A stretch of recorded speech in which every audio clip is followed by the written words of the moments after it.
Yeah, voice is audible. Please confirm once.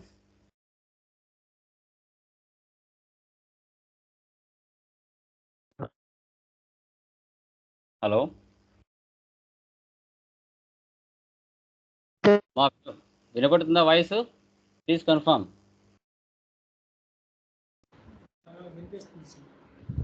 Yeah కొంచెం respond అవ్వండి ఇమీడియట్గా. Yeah okay okay. Yeah so నిన్న మనము జిఎస్టీ కాన్ఫిగరేషన్ వెండర్కి సంబంధించి తర్వాత కస్టమర్కి సంబంధించి క్లియర్గా మనం డిస్కస్ చేయడం జరిగింది. ఓకే, సో టుడే క్లాస్లో మనం అనదర్ టాపిక్ అసెట్ అకౌంటింగ్ గురించి డిస్కషన్ చేస్తాం. ఓకే, ఈ అసెట్ అకౌంటింగ్ ఎలా ఉపయోగపడుతుంది, ఏ విధంగా ఉపయోగపడుతుంది, దీనివల్ల యూజెస్ ఏంటి అనేది క్లియర్గా డిస్కస్ చేద్దాం. థియరీ డిస్కస్ చేస్తాను, కాన్ఫిగరేషన్ మీరు చేయాల్సి వస్తుంది, దానికి రిలేటెడ్ లింక్ ఇస్తాను. తర్వాత quick to pay, order to cash కూడా ఎలా చేయాలని చెప్తాను.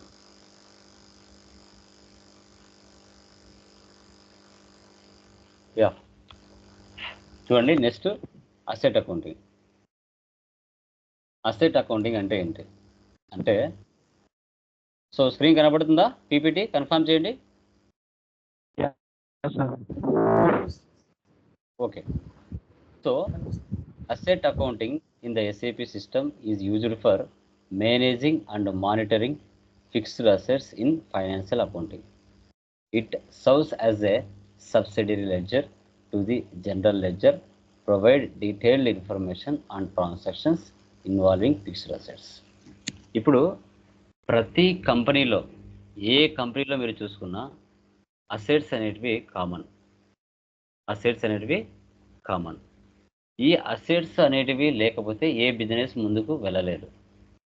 ఆ అసెట్స్ని మనం ఫైనాన్షియల్ అకౌంట్స్, ఫైనాన్షియల్ రిపోర్ట్స్ చూసేటప్పుడు వాటిని మనం ఏ విధంగా మేనేజింగ్ చేయాలి, మానిటరింగ్ చేయాలి అనేది మెయిన్ ఇంపార్టెంట్ అనమాట. అదేవిధంగా సబ్సిడీ లెడ్జర్స్, ఎక్స్పెన్సెస్, ఇన్కమ్స్ కూడా మనకు యాడ్ అవ్వడం జరుగుతుంది. బిజినెస్లో జరిగే ట్రాన్సాక్షన్స్ని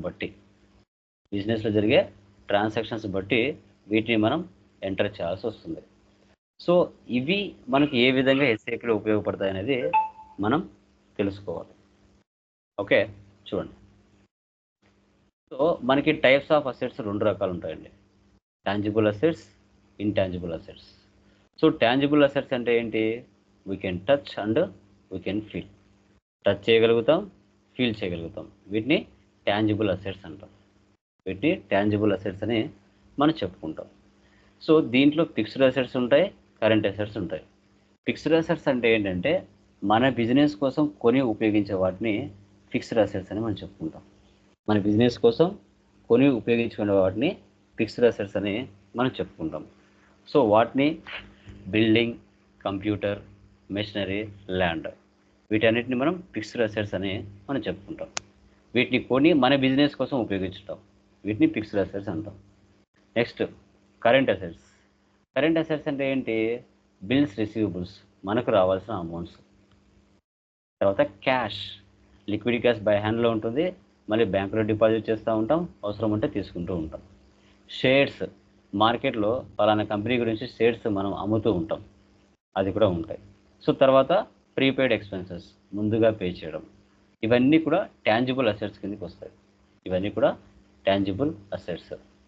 తర్వాత intangible assets, we can touch and we can feel. ఇక్కడ ఫిక్సియస్ అసెట్స్ వస్తాయి. Fictitious assets goodwill, trademarks, copyrights, patents. Okay, goodwill, trademarks, copyrights, patents, వీటిని ఫిక్సియస్ అసెట్స్ అని మనం చెప్పుకుంటాం. ఇవి ఏంటంటే ఇప్పుడు టాటా వాళ్ళ ప్రోడక్ట్స్ ఉన్నాయి, టాటా కంపెనీ ప్రోడక్ట్స్ ఉన్నాయి.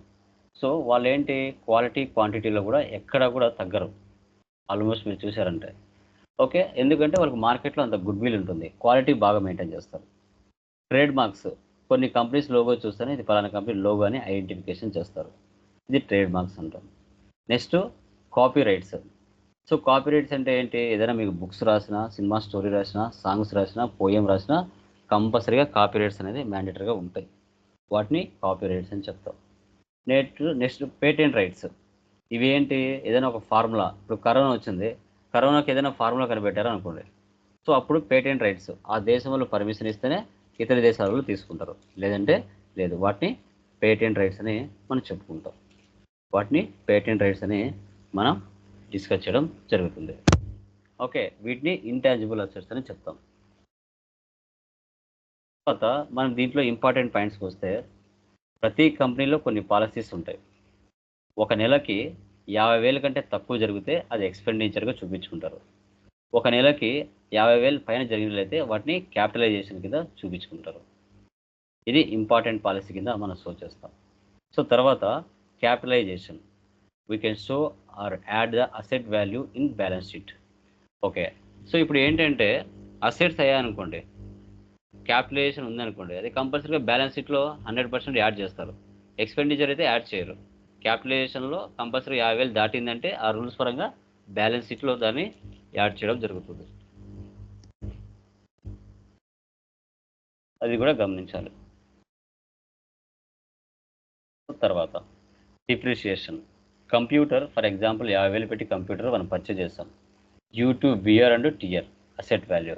సో ఫస్ట్ ఇయర్ మీద ఒక 10%, 20%, second year 20, third year 20, fourth year 20, fifth year 20.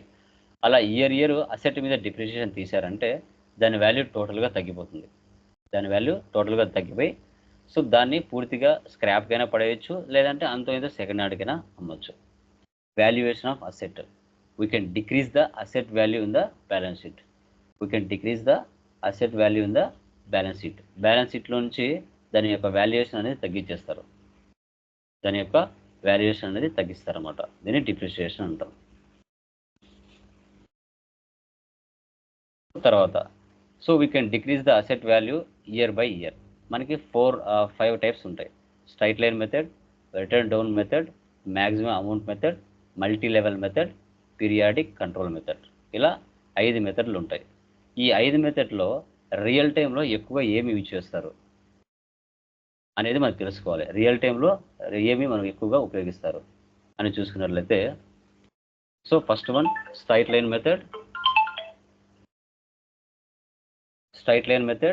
Return down value method. So straight line మెథడ్లో 10% అనుకోండి, రిటర్న్ డౌన్ వాల్యూ మెథడ్లో 10% అనుకోండి. ఇప్పుడు ఫస్ట్ ఇయర్లో 1 lakh అండి, 31st మార్చ్కు ఆ 1 lakhలో 10,000 తీసేస్తారు. అంటే 1 April 90,000 ఉంటుంది. ఆ 90,000లో మళ్ళీ నెక్స్ట్ ఇయర్కి 10,000 తగ్గిస్తారు, మళ్ళీ 80,000 ఉంటుంది. అలా ఇయర్ కంటిన్యూస్గా 10,000 మాత్రమే తగ్గుతుంది, అంతకుమించి ఎక్కువ తగ్గదు.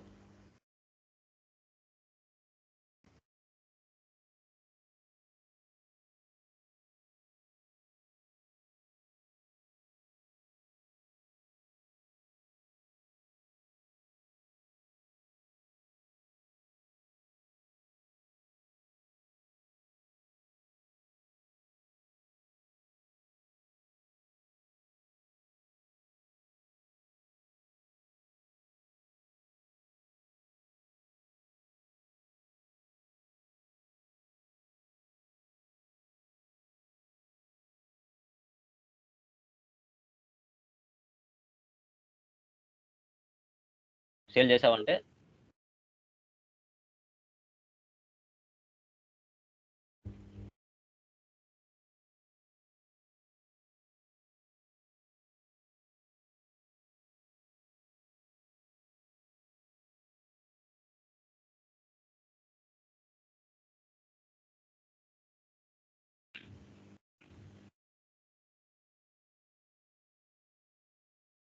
గైస్ వినపడుతుందా? స్క్రీన్ కనపడుతుందమ్మా? కన్ఫర్మ్ చేయండి.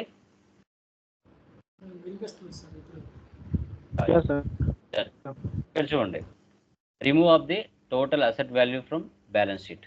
Okay, with customer gain or loss, without customer scrap. Okay, ఇక్కడ మీరు గమనించినట్లయితే విత్ కస్టమర్, ఇప్పుడు ఒక 50,000 గల కంప్యూటర్ ఏదైతే ఉందో అది నువ్వు ఫర్ ఎగ్జాంపుల్ 5 సంవత్సరాలు ఉపయోగించుకున్నారు, దాని మీద 2,000 వచ్చినా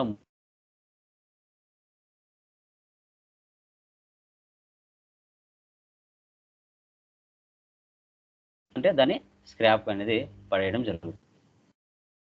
okay, 1 second guys.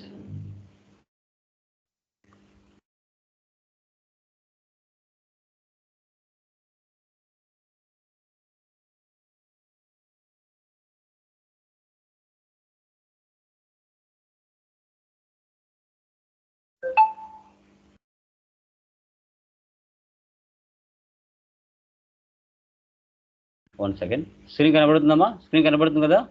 Please confirm. Hello. Yeah. Next one చూడండి. అసెట్ ప్రొక్రూట్మెంట్ ప్రాసెస్ అంటారు. Asset procurement process. So purchase asset from vendor with purchase order, without purchase order. Okay, ఒక అసెట్ ఏదైనా కొనేటప్పుడు ఆర్డర్తో అయినా పర్చేజ్ చేయొచ్చు, వితౌట్ పర్చేజ్ ఆర్డర్తో అయినా పర్చేజ్ చేయొచ్చు. So purchase order creation PO.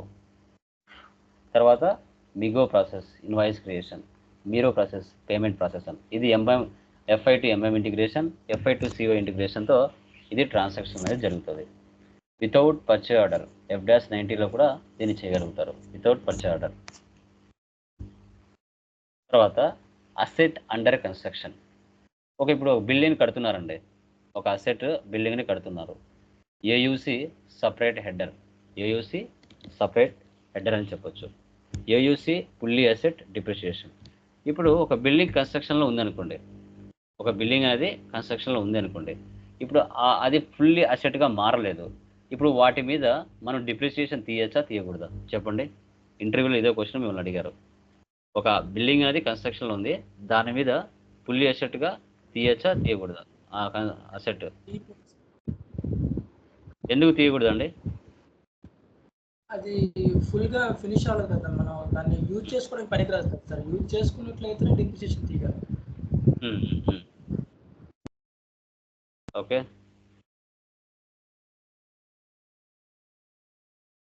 Okay, so done, very good. So ఎందుకంటే అది ఫుల్లీ అసెట్గా మారలేదు, ఫుల్లీ అసెట్గా అది మారలేదు కాబట్టి వాటి మీద మనం డిప్రిసియేషన్ తీయకూడదు.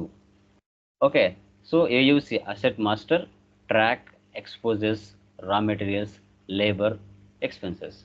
ఇప్పుడు ఆ కన్స్ట్రక్షన్లో ఉన్న బిల్డింగ్ ఏదైతే ఉంటుందో రా మెటీరియల్, లేబర్, ఎక్స్పెన్సెస్ ఇవన్నీ కూడా ఇంక్లూడ్ చేస్తారు దాంట్లో అసెట్ కన్స్ట్రక్షన్ చేసేటప్పుడు. సో అన్నిటి మీద కలిపి మనకి డిప్రిసియేషన్ అనేది తీయడం జరుగుతుంది. ఓకే, తర్వాత asset accounting posting keys. Posting keys 70 for asset debit, posting key 75 for asset credit. Asset accounting transaction type 100 external asset acquisition, 110 in house production, 210 retirement with revenue. ఇవి ప్రీ డిఫైన్డ్గా ఎస్ఏపీలో ఉంటాయి, వీటిని మనం చేసేటప్పుడు తీసుకుంటాం. ఇది అసెట్ అకౌంటింగ్ యొక్క థియరీ. కాన్ఫిగరేషన్స్ అనేది మీరే చేయాల్సి వస్తుంది, దీనికి సంబంధించి లింక్ పంపిస్తాను ఎలా చేయాలనేసి. ఓకే, సో అది